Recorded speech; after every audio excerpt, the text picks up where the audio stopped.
Hello and welcome back to Pushbox Banter. I'm Daniel. And I'm Craig.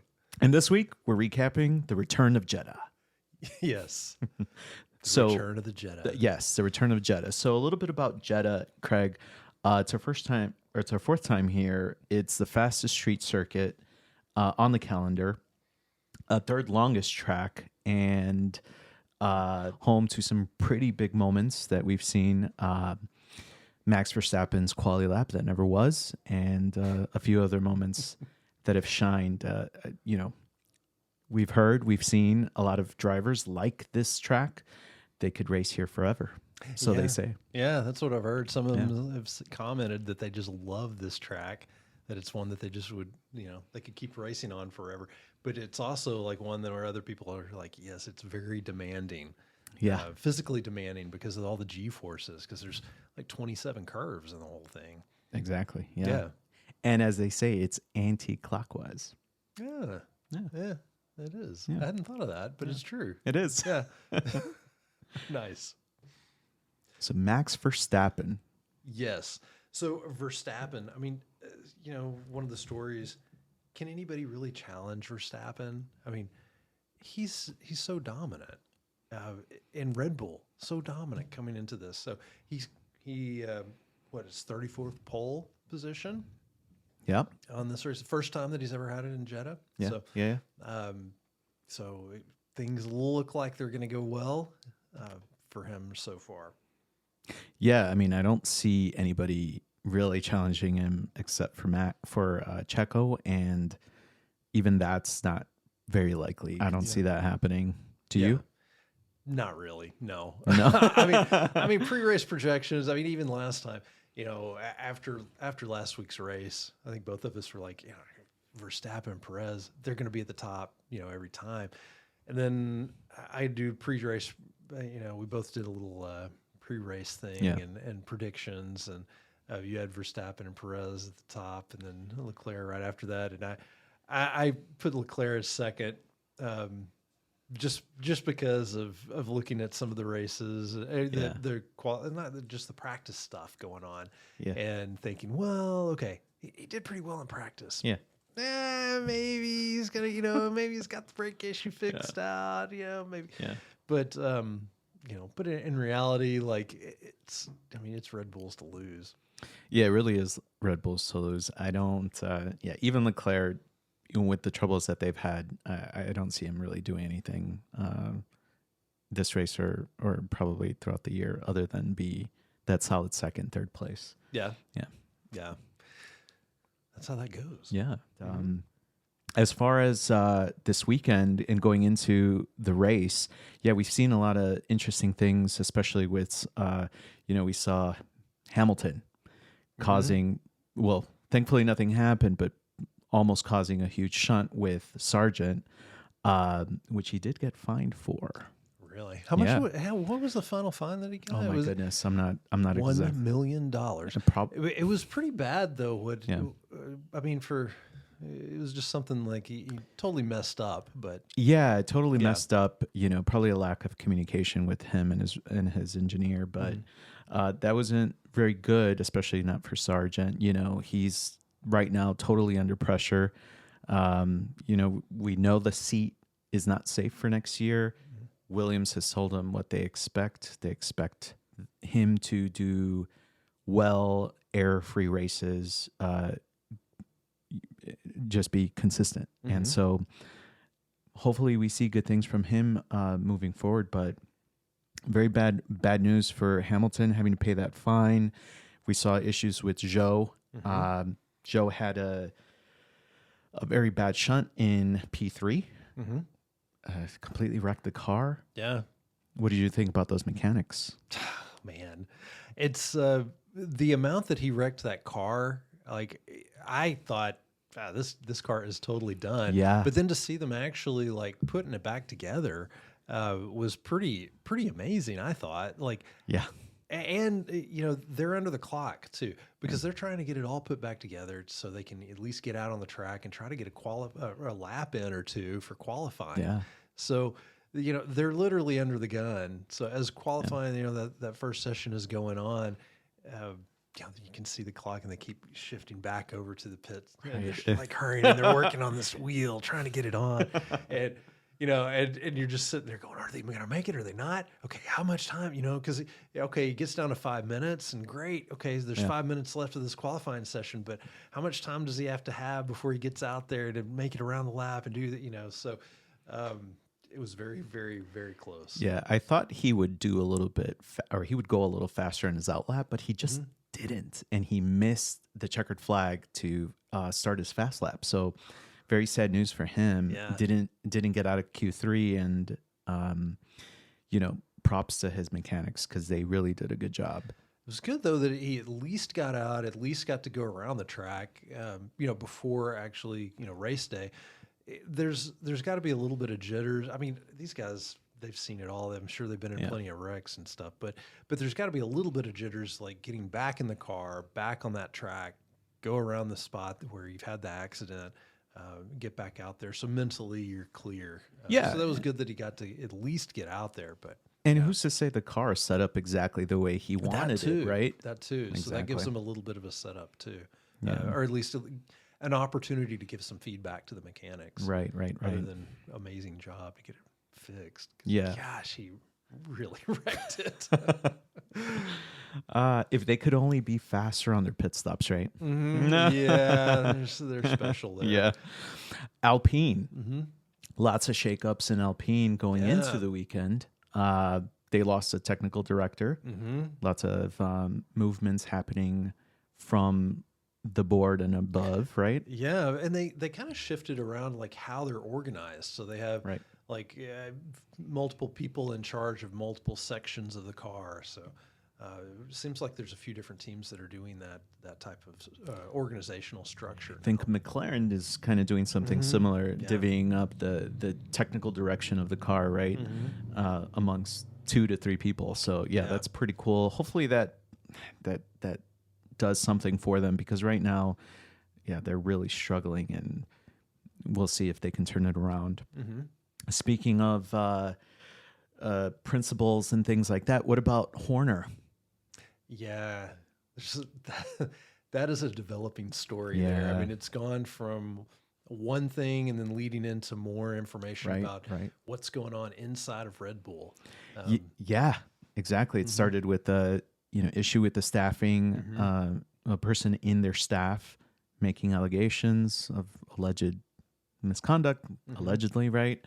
And now it seems to have opened up a bigger picture of conflict, but within the team, within the organization itself. So, what are your thoughts? It's always interesting in when you have the team dynamic and you have really successful people that are going, these guys, they're successful for reasons, and usually these are personalities. They're very strong personalities. They're very driven personalities, and they're they don't accept less than the best in their own opinion, but they also have their own opinions. And so these guys, a lot of times they butt heads, and it seems like there's been a little bit of that going on for a while. And if it's not addressed quickly or properly, then it can lead to a lot more conflict in structures like this, and teams and businesses and so forth. Especially when there's a vacuum, right? Yeah. Lots of different parties wanting to take the business in different directions and things like that. You have individuals that are believed to be more valuable than they may be, and everybody's looking to cement their place in that team. We're seeing it now with Horner and his backing with the Thai ownership of Red Bull, and then we're seeing it with Helmut Marko and Minsoff of the Austrian division of Red Bull. So that is pretty interesting, because those two factions, like it's like one side, at least how it's being reported is like there's one side against the other.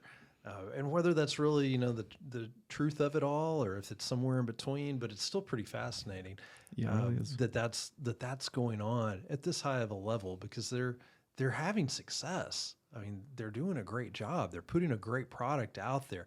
I mean, you've got all of the mechanical stuff going well. You've got the drivers going well. They're first and second. And then now you've got all these other like issues that are coming out. It always seems to be when they're at their height that things like this happen, doesn't it? Yeah. I mean, right now you have the best driver with the best car, and all these things are happening. You know, who knows how it's going to happen? Hopefully, who knows what's going to happen in the future? Hopefully, everything gets settled down, and nobody really has or pays any consequences. Hopefully, not the team or the engineers or anything like that. Yeah. It's interesting too, you know, in any type of team that you have, there's always going to be some things that go along that you're like, this is kind of silly that we do it that's going on this way. And it's helpful for those team members to be able to talk about it in a you know, so-called safe type setting where it's not going to be necessarily, you know, where they're not going to get punished per se, for voicing their opinions or what they're seeing happen, because a lot of times those are very valid and they're helpful with an organization. So it's interesting that you've got, you know, Helmut, that you've got Verstappen, and you've got some different people that are, you know, coming out and into the public, Very talking public, about yeah. these things. And you're like, okay, well, can you not? I mean, you've worked with these guys for years. Yeah. Are you not able to talk to them? Yeah. I mean, is it not something where you can do, or you got to go out like this? I don't know. To me personally, like if I was in that situation, I would appreciate them coming to me and talking to me about it, not going out into the public and then me finding out about it. Now, who knows? Maybe they already have done that, and then they're bringing that. I don't know, but I don't know. Just some management thoughts by Craig here. Yeah, no, the dynamic is definitely something that's unusual because everything's in the spotlight. Everything's in the public, different outlets, right? Helmut speaking to Austrian journalists. Everybody's communicating through the newspapers, really, it seems like. Yeah. But like you said, hopefully it's something that doesn't fracture the team, and then they can carry forward because you know, the car is good. Verstappen's dominating, and you know, at this point, they're unstoppable. Like, there's nobody to stop them but themselves. Yeah. And who's there to benefit, right? Mercedes. Yeah, right. Yeah. Toto's just waiting. Yeah, he's in the just wings, praying. He's like, please. Exactly. He's like, sure, I'll take Hamilton. Verstappen. We have one spot already open. This now's a perfect time. Please. Exactly. Every night. His little prayers before he goes to bed. But yeah, it's an interesting thing, you know, any time. And it's true. Like, I don't know about you, but I like seeing, there's a part of me, there's a part of me that likes seeing dynasty type atmospheres in sports. There's another part that doesn't. I guess it kind of depends if you like the team or not. Right. You know, if you don't like the team, then it's just like, oh no. But then you've got something to pull against. So it's, I don't know. It's just interesting that way. Like, you know, when you see like something that's a potential dynasty going on, and then you have these fractures on the inside, like what's going to happen next? I don't know. It's interesting and it's developing. Yeah. I think this is something we're going to be talking about in the next couple episodes, next couple weeks. I think it's all fluid. It's changing, and there's more to come. I don't think the story's going to go away anytime soon. So we'll keep our ears and eyes on it for sure. But moving into the race, obviously there was one person missing from the field. Yes, Carlos Sainz. Appendicitis. Yeah. Yeah. Oof. So he has an I can't talk all of a sudden. An appendectomy over the weekend. Yeah. And so with that, it gives an opportunity for this new guy. It's Oliver Bearman. I keep wanting to say Beerman, but I think he's too young for beers. So he's he's one of the youngest F1 drivers that's come on in like the last, I don't know how many years, but one of the youngest for Ferrari at least. And he was actually set for the F2 race. That's right. He had won pole position for that. So because they bring him up, he doesn't get to race in the F2, so he gets no points there. but he gets this opportunity to race F1. Really of a lifetime to debut with Ferrari out of all teams, which hasn't had anybody since the 70s debut for them that Really? young. Yeah. Wow, that's Yeah. awesome. So Bearman, Yeah. he was grizzly. Yes.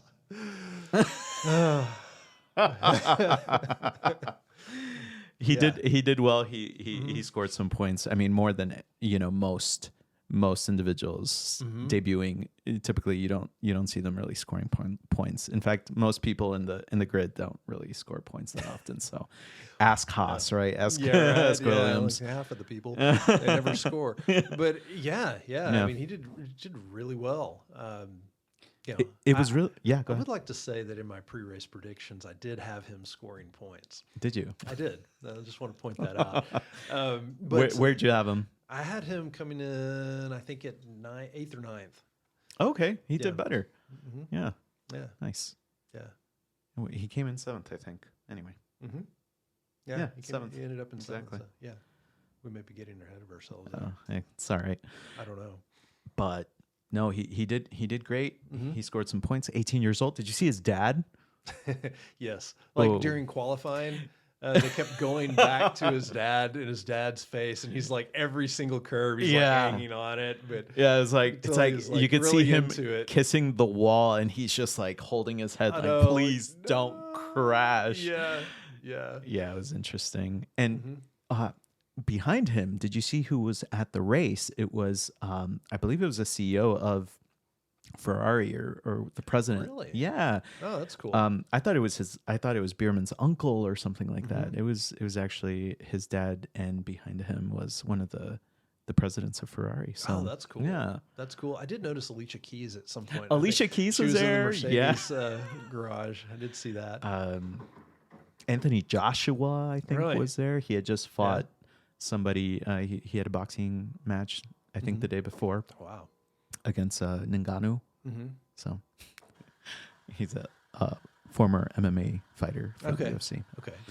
But yeah, definitely a big lineup of celebrities going to these races. I love catching up to see who's there. But Mercedes. Yes. Mercedes. Yeah. Yeah.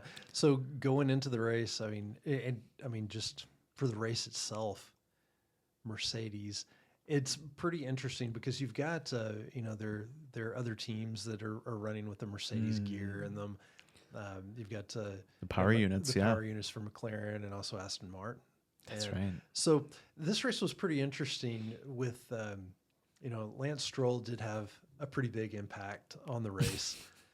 So to speak, he did in lap 7. Yeah, he ran into the wall, a couple of walls, and and his car was out. His engineer was pretty funny. His engineer was like, "Hey, do you think you're able to bring the car back?" And he's like, "No."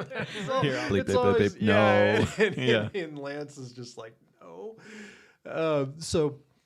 But he has this huge impact because it's on lap 7. Yeah. So immediately, the safety car is going. It's yellow. Everybody pits except for like 4 people. So you got Norris, Hamilton, Hülkenberg, and Zhou that decided to stay out. So part of that with Mercedes and McLaren, they're doing that to see, okay, well, which ones?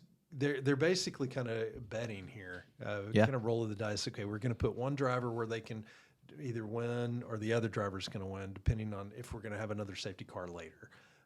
So that's what they do. They roll the dice there. Norris ends up at the front of the grid for a little bit. Yeah. Of course, Verstappen, Perez, they pass them pretty much immediately. Leclerc, a couple of laps after. Yeah, right after that. Yeah. So that goes pretty well. But it's interesting because Mercedes here, their team, these other teams that have the power units, that they basically do better than Mercedes.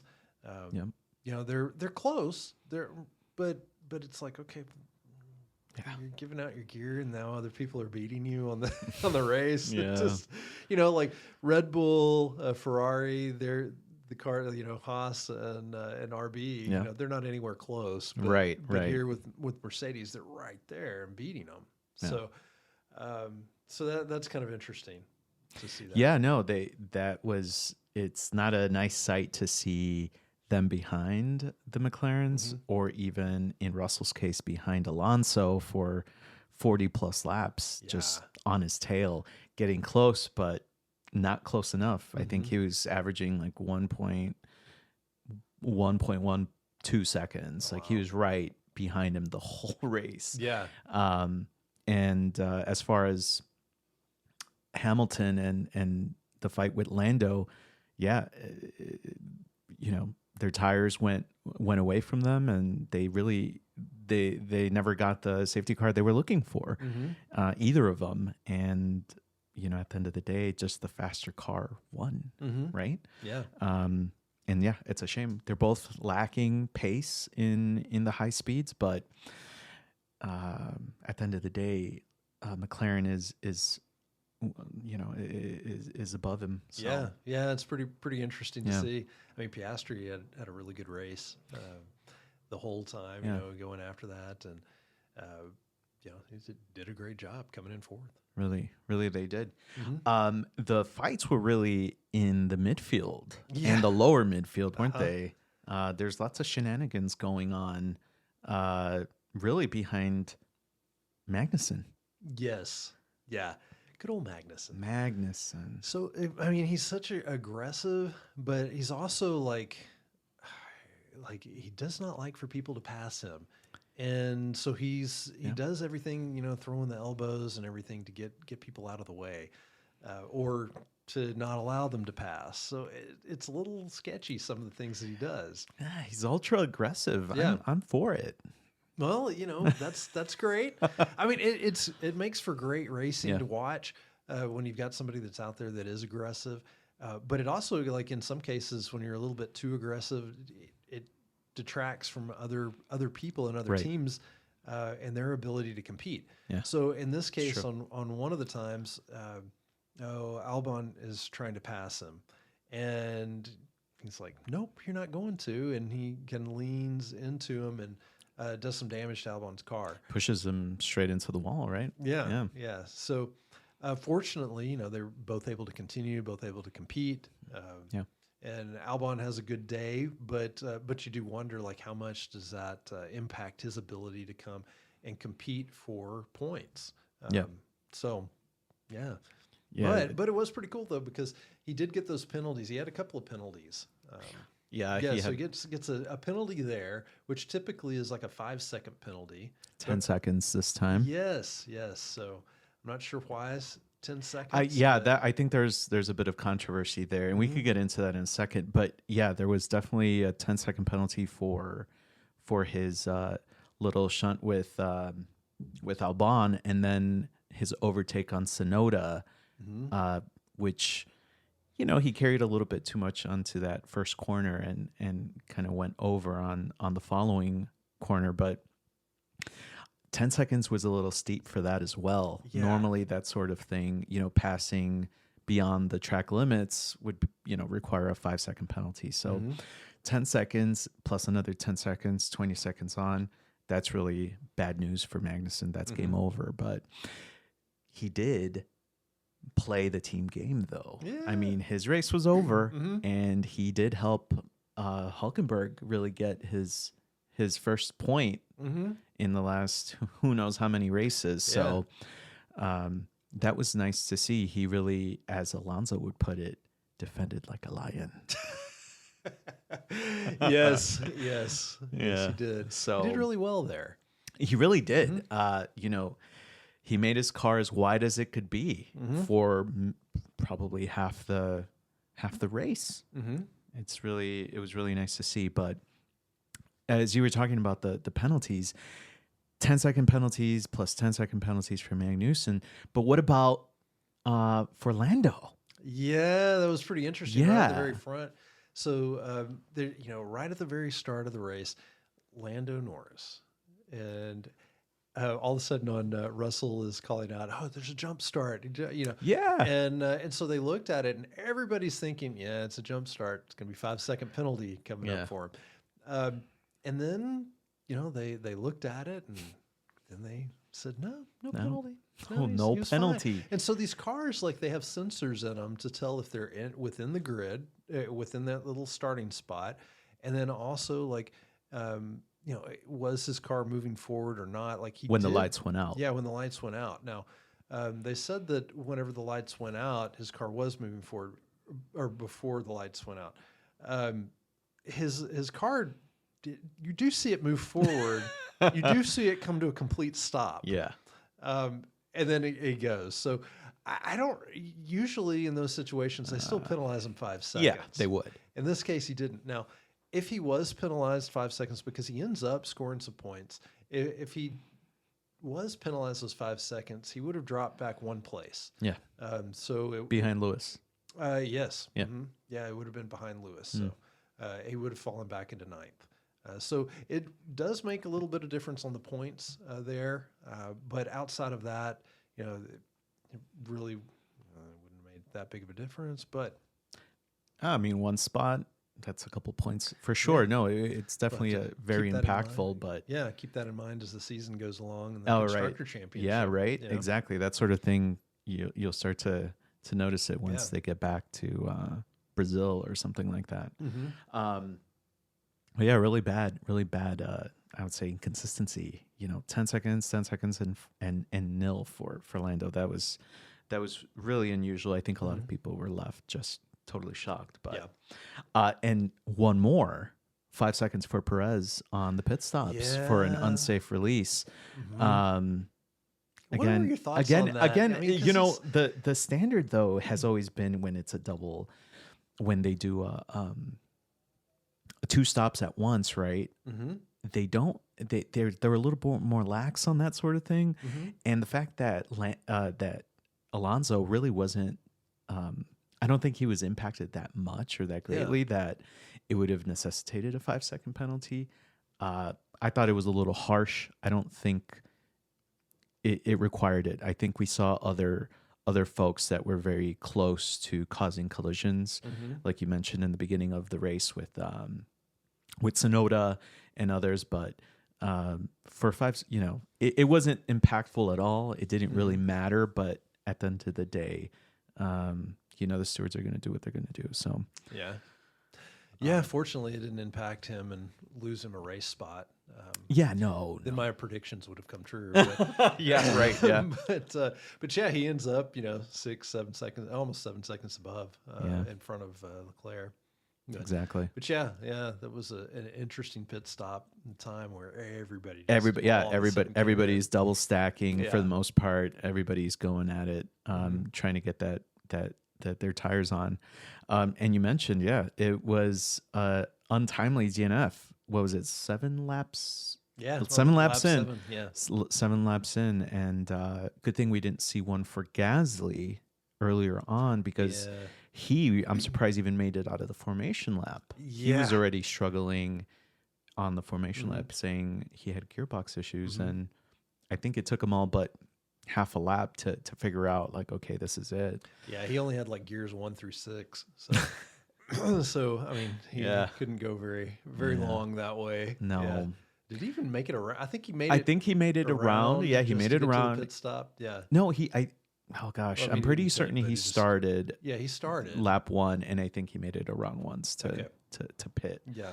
But a shame for another, it's another kind of black eye for Alpine there, like cannot catch a break. It was, but I mean, like you look at his other partner, and his other partner ended up doing, I mean, for them, okay. I mean, he moved up in the grid a little bit, but still not, not that great. Right. So Verstappen, 100 podiums now, 56 first place wins.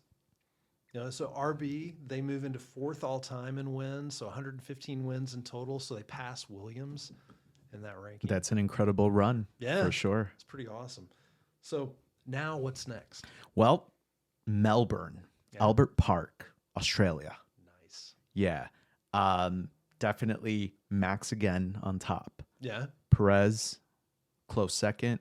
We'll give him 10 seconds. And then Sainz. I think Sainz is on his revenge warpath. He's going to come back stronger than ever, and he's going to beat Leclerc. That's very possible. I mean, the Red Bull and the Ferrari, they're right at the top, and I don't think any of the teams are really that close behind them. Yeah. So Verstappen, Perez, 1-2, and then I think Charles Leclerc is going to be in third. Okay. Sainz might do it, but and I think he'll definitely push, and I think he's an excellent driver. So we'll see on that. That's going to be exciting to see. Honorable mention, I think in fifth, probably Alonso. Yeah. After the Ferraris for sure. Possibly so. Yeah, he may he's go qualifying mode. Yes, exactly. The whole race. Yeah. He's going to race like a lion as well. Yes, always, Exactly. always. Well, that's good. I'm excited for that. Yeah, like, comment, subscribe, follow for more. Yes, and you know what to do on your platform. On all the platforms. Mm-hmm. And thanks for listening. Thank you, guys. Thanks, Craig. Thank you, Daniel.